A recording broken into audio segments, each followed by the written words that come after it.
All right, welcome back, my dear student. So on this new section here, we're gonna start refactoring. And for those of you that don't know what a refactoring is when we grab complex code, very complex code, or a long code from our HTML. I'm gonna show you in a minute. We have a lot of code in this index.php. So we grab all this code and we make it into a function. We make it even smaller pieces, and even with the same functionality or even with better functionality. So let's inspect this index that we have in admin, which is crazy with a lot of code, a lot of PHP. As you can see, we have a lot of queries here for each of these individual boxes, and these queries are basically the same thing, right? What they're doing is they're returning the count of the record in the database, right, of the table records. They're doing the same thing. We can create a function that would take some parameters and return the count of that specific table. Look at all this here. So let's start working on it real quick, and let me show you how we're gonna do this. So the first thing that I want to do is I want to grab all this code out of here. All right, I'm gonna command exit or control exit, go to functions.php, and remember we are in the index.php of admin. All right, so let's go to functions, and right below this unapproved function or whatever function you got there, we're gonna create another function, and we can call this function record count. All right, there we go, and let's just paste our code in there. Oops. All right, we're gonna take a parameter. It's gonna be the table name. That's what we need, because that's what we got here. All right, and then we'll put the variable here like this. Now we go back here, we have a couple things that we got to take out. If I can find where I was, that would be nice. There we go. All right, let's just take this.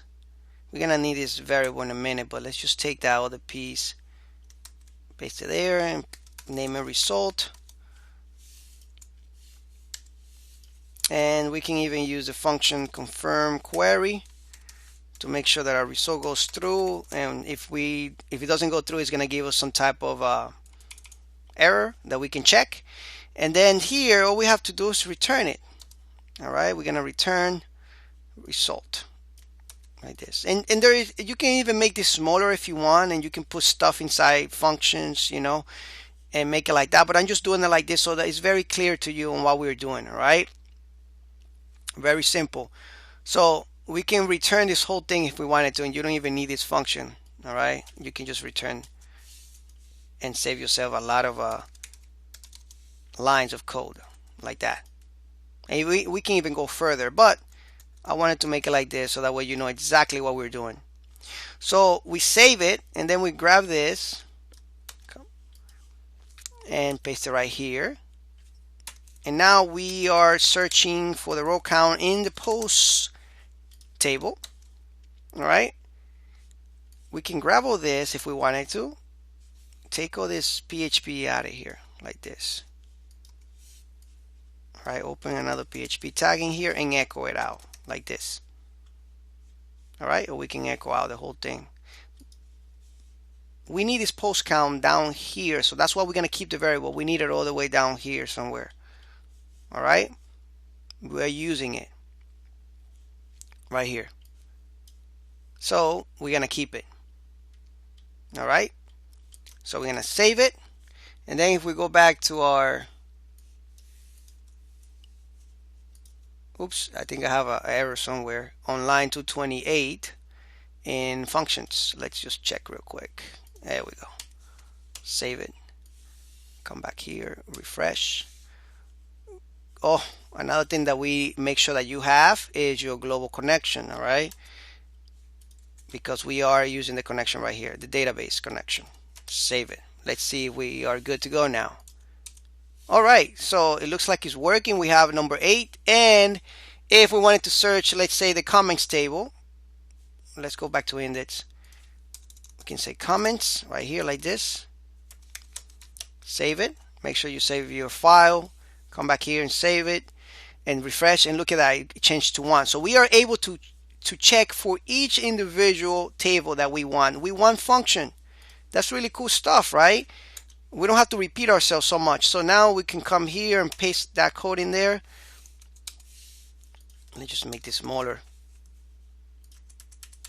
All right, this is the comment. Let's update this to post. Let's do the same thing for, this is the users.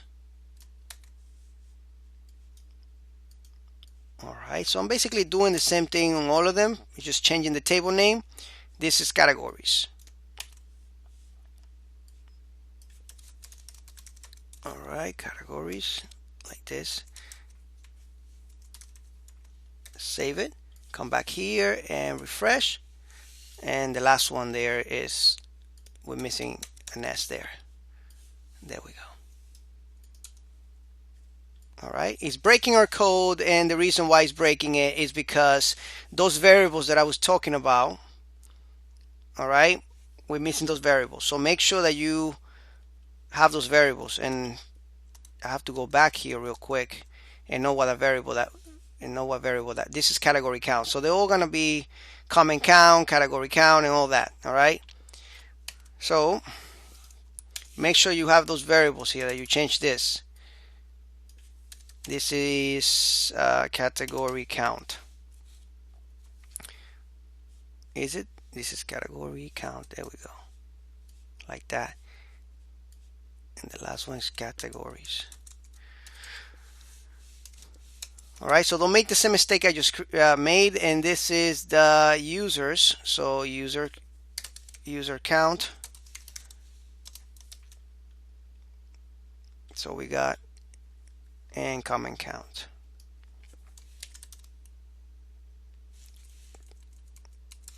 Save it. Let's see if this one is users count.